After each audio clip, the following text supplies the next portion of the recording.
Welcome to Mondays with Mary Mealy for Professionals. Today is the 9th of January. It's our second Monday in this series. Thank you so much for making some time this morning, and here we go. So what do you do when your student has resistance to instruction? What is resistance to instruction? This could be when your student doesn't participate in learning activities, when your student resists coaching or instruction, when your student continues with their ideas and does not consider the instructor's ideas. This might be happening in your relationship with a student that you're working in. There are really two kinds of change that we explore. One of them is technical or skill-related change, and the other is adaptive change, having to do with rethinking values, beliefs, assumptions, or even our identity. I provide you with a journal article where you could read more about overcoming resistance to new ideas.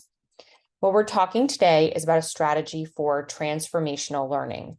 In the email that I provided, I talked through a case of an 8th grade student who tends to dislike reading, writing, and studying, so he waits till the last minute to get the work done. He's always operated this way, and eventually it works for him. But now he's been presented with a disorienting dilemma. The tutor told him that he can work without procrastinating, and he's intrigued, but he's cautious about exploring this because he thinks that the tutor is going to tell him not to procrastinate it, which will be impossible. After talking with the tutor, he realizes that procrastination fuels his brain with helpful chemicals that allow him to focus, have more energy, and less pain. He's starting to really question how he understands procrastination in the first place. He didn't realize that this is what is happening in his brain.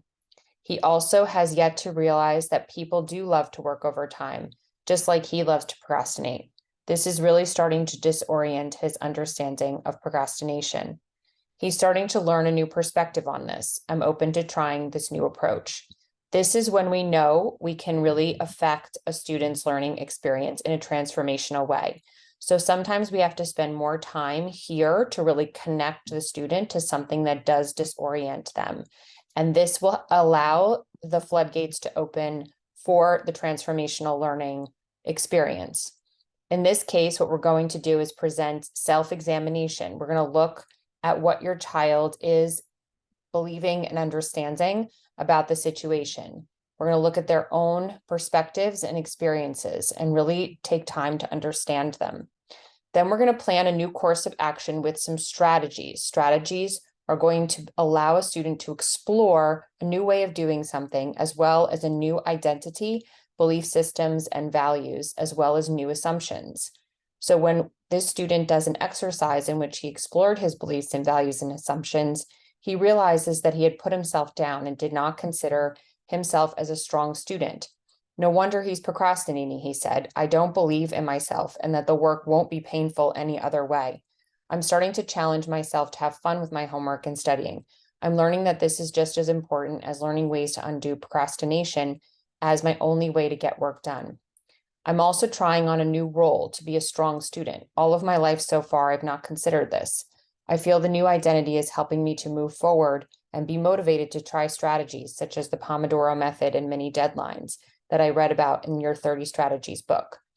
When it comes to learning well, it is certain that our students and children will be engaging in transformational learning.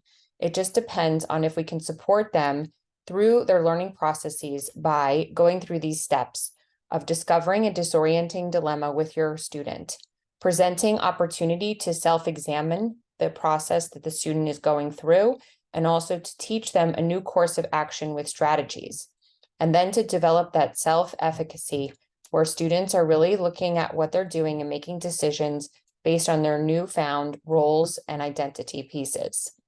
I hope you found today's information helpful. Please come along and follow Mondays with Mary Mealy. If you want to join the email list, you can email me at mary@evolveded.com.